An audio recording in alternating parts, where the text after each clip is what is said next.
আসসালামু আলাইকুম বন্ধুরা, আশা করি আপনারা সকলেই ভালো আছেন। একবার হযরত মুসা আলাইহিসসালাম এক জনসভায় ভাষণ দিচ্ছিলেন। তিনি তার ভাষণে ইসলামের বিধিবিধান ও তৌরাত কিতাবের মর্ম বর্ণনা করছিলেন। বিশেষ করে তাঁর জীবনের অসংখ্য মজেজা দর্শন করার পরেও মানুষ আল্লাহ তাআলার প্রতি ঈমান আনতে তৎপর হল না বলে তিনি খুবই দুঃখ প্রকাশ করছিলেন। ভবিষ্যতে এ জাতির অদৃষ্টে অনেক দুঃখ দুর্দশা আছে বলেও তিনি জাতিকে সতর্ক করে দিলেন। জনসভার মাঝ থেকে একজন দাঁড়িয়ে বলল, হে আল্লাহর নবী, আপনার জীবনে যতগুলো অলৌকিক ঘটনার সমাবেশ ঘটেছে এবং আপনার সাথে আল্লাহ তাআলা যেভাবে সরাসরি কথোপকথন করেছেন তার নজির আর কোনো নবীর জীবনে দেখা যায় না। অতএব আমরা মনে করি বর্তমান জামানায় আপনার চেয়ে অধিক জ্ঞানী ও বুদ্ধিমান ব্যক্তি আর কেউ নেই। হযরত মুসা আলাইহিসসালাম লোকটির কথা শুনে অনেকক্ষণ নীরব থেকে বললেন, হ্যাঁ তা বটে। হযরত মুসা আলাইহিসসালামের এই হ্যাঁবাচক কথাটি আল্লাহ তাআলার নিকট পছন্দ হলো না। তাই তিনি নবীকে ওহী মারফত জানালেন, হে নবী, তুমি নিজেকে সর্বাধিক জ্ঞানী মনে করে ভুল করছো। আমি তোমার চেয়ে অধিক জ্ঞানী ব্যক্তিদেরকে পৃথিবীতে জীবিত রেখেছি। তুমি কি জানো আমি কাকে অধিক জ্ঞান দান করেছি?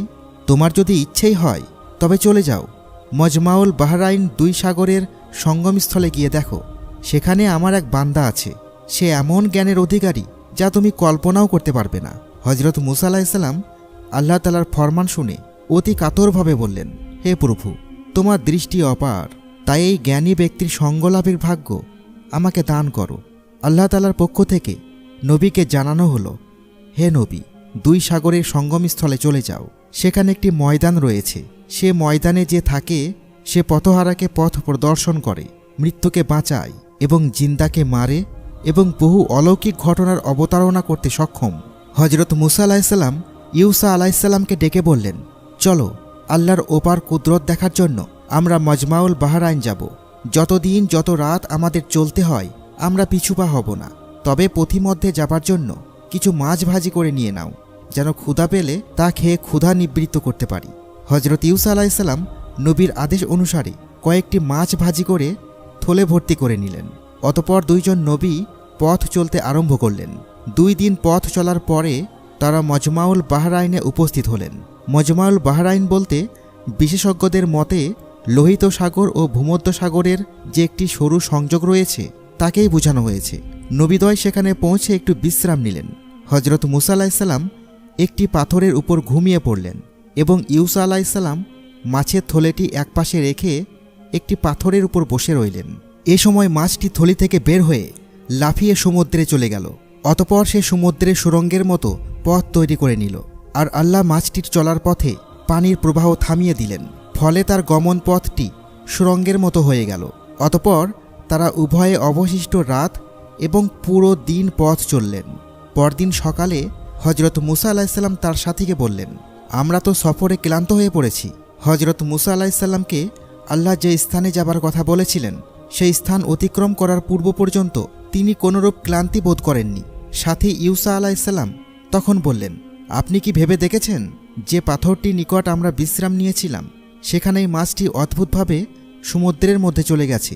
কিন্তু আমি মাছটির কথা আপনাকে বলতে ভুলে গিয়েছিলাম। মূলত শয়তানই আমাকে এ কথা ভুলিয়ে দিয়েছে। হযরত মুসা আলাইহিসসালাম বললেন, আমরা তো সেই স্থানটির অনুসন্ধান করছি। অতঃপর তারা তাদের পদচিহ্ন ধরে ফিরে চললেন এবং সেই পাথরের নিকটে পৌঁছে দেখলেন এক ব্যক্তি কাপড় মুড়ি দিয়ে বসে আছেন। মুসা আলাইহিসসালাম তাকে সালাম দিলেন। তিনি সালামের জবাব দিয়ে বললেন, এখানে সালাম কি করে এলো? তিনি বললেন, আমি মুসা। খিজির জিজ্ঞেস করলেন, আপনি কি বনি ইসরাইল বংশীয় মুসা? মুসা আলাইহিসসালাম বললেন, হ্যাঁ, আমি এসেছি এজন্য যে সত্য পথের যে জ্ঞান আপনাকে দান করা হয়েছে তা হতে আপনি আমাকে শিক্ষা দিবেন। খিজির আলাইহিসসালাম বললেন, হে মুসা, আমার আল্লাহ প্রদত্ত কিছু জ্ঞান আছে যা আপনি জানেন না, আর আপনিও আল্লাহ প্রদত্ত এমন কিছু জ্ঞানের অধিকারী যা আমি জানি না। মুসা আলাইহিসসালাম বললেন, আমি কি আপনার সাথী হতে পারি? খিজির বললেন, আপনি কিছুতেই আমার সাথে ধৈর্য ধারণ করতে পারবেন না। যে বিষয় আপনার জ্ঞানের আওতাধীন নয় সে বিষয়ে আপনি ধৈর্য ধারণ করবেন কেমন করে? মুসা আলাইহিসসালাম বললেন, ইনশাআল্লাহ আপনি আমাকে ধৈর্যশীল পাবেন এবং আপনার কোনো আদেশ আমি অমান্য করব না। অতঃপর তাঁরা দুজনে সাগরের কিনারা ধরে হেঁটে চললেন। তখন একটি নৌকা তাদের পাশ দিয়ে যাচ্ছিল। তাঁরা তাদেরকে নৌকায় তুলে নেওয়ার জন্য অনুরোধ করলেন। তারা খিজিরকে চিনতে পেরে বিনা ভাড়ায় তাদেরকে নৌকায় তুলে নিল। যখন তারা দুজনে নৌকায় চললেন, তখন একটি চড়ুই পাখি এসে নৌকাটির কিনারায় বসল এবং সমুদ্র থেকে 1 ফোঁটা বা 2 ফোঁটা পানি পান করল।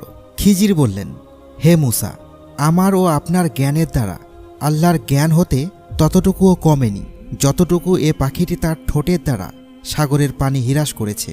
তখন খিজির একটি কুড়াল নিয়ে নৌকাটির একটি তক্তা খুলে ফেললেন। মূসা আলাইসাল্লাম হঠাৎ দৃষ্টি দিতেই তিনি দেখতে পেলেন যে একটি কুড়াল দিয়ে একটি তক্তা খুলে ফেলছেন।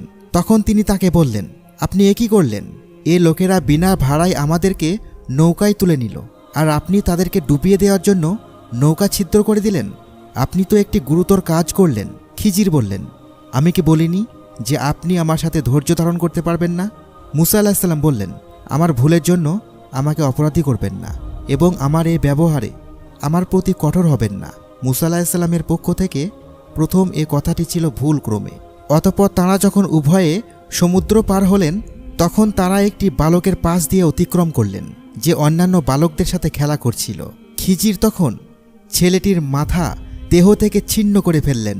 হজরত মূসা আলাইসাল্লাম বললেন, আপনি একটি নিষ্পাপ শিশুকে বিনা অপরাধে হত্যা করলেন। আপনি খুবই খারাপ একটা কাজ করলেন। খিজির বললেন, আমি কি বলিনি যে আপনি আমার সাথে ধৈর্য ধারণ করতে পারবেন না?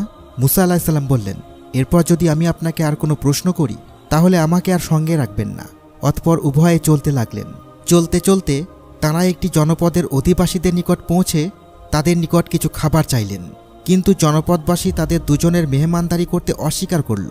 সেখানে তারা একটি প্রাচীর দেখতে পেলেন যা ভেঙে পড়ার উপক্রম হয়েছিল। হজরত খিজির প্রাচীরটি মেরামত করে সুদৃঢ় করে দিলেন। হজরত মূসা আলাইসাল্লাম বললেন, এই বসতির লোকেদের নিকট এসে আমরা খাবার চাইলাম, তারা মেহমানদারি করতে অস্বীকার করল, অথচ আপনি এদের প্রাচীর মেরামত করে দিলেন। আপনি তো ইচ্ছা করলে এর জন্য পারিশ্রমিক গ্রহণ করতে পারতেন। হজরত খিজির আলাইসাল্লাম তখন বললেন, আপনি আপনার কথা রক্ষা করতে ব্যর্থ হয়েছেন, ধৈর্যের আদৌ কোনো পরিচয় দিতে সমর্থন হননি। অতএব আপনাকে নিয়ে পথ চলা আমার পক্ষে আর সম্ভব নয়। আপনি এখন বিদায় গ্রহণ করুন। হজরত মূসা আলাইসাল্লাম তখন বললেন, ভাই সাহেব, আপনি কি কারণে কোন কাজটি করলেন আমাকে একটু বুঝিয়ে দিন। তখন হজরত খিজির আলাইসাল্লাম বললেন, প্রথমে যে নৌকাটি আমি ভেঙে দিয়েছিলাম তার রহস্য ছিল এই, ওই এলাকার বাদশাহ একজন জালেম ও অত্যাচারী। সে কারো কোনো ভালো জিনিস দেখলে তা ছিনিয়ে নেয়, এমনকি ভালো মহিলা দেখলেও সে ছেড়ে দেয় না। এমতো অবস্থায় এ লোকটি ছিল একজন এতিমের জীবনযাপনের সম্বল। কিছু সময় পরে এখানে বাদশাহের লোকেরা এসে যাবে। তারা যদি এই নৌকাটি দেখে তবে তারা এটা ছিনিয়ে নিয়ে যাবে। তখন এতিম ছেলেটি না খেয়ে মারা যাবে। তাই আমি নৌকার তলদেশে একটি ছিদ্র করে দিলাম, যাতে বাদশাহের লোকেরা এসে এটা ভাঙা নৌকা দেখে চলে যাবে। এতিম ছেলেটি নৌকাটি অল্প মেরামত করে পুনরায় চালিয়ে রুজি রোজগার করে খেতে পারবে। দ্বিতীয় ঘটনাটি হলো, যে ছেলেটিকে আমি হত্যা করেছি সে একটি ভালো লোকের সন্তান, কিন্তু ছেলেটি বড় হলে সে একজন দুর্ধর্ষ ডাকাত হবে। তার পিতামাতাকে শাস্তি দেবে, অন্যের মালপত্র হরণ করবে, মেয়েদেরকে ধর্ষণ করবে ইত্যাদি নানা রকম গর্হিত কাজে লিপ্ত হবে। তাই তাকে হত্যা করে দেশ ও জাতিকে এক মহা বিপদ থেকে রক্ষা করলাম। আর তৃতীয় ঘটনাটি হলো, যে দেয়ালটি আমি সংস্কার করে দিয়েছি সেই দেয়ালের নিচে ওখানের বাসিন্দা ছেলেদের পূর্বপুরুষের রক্ষিত কিছু গুপ্তধন রয়েছে।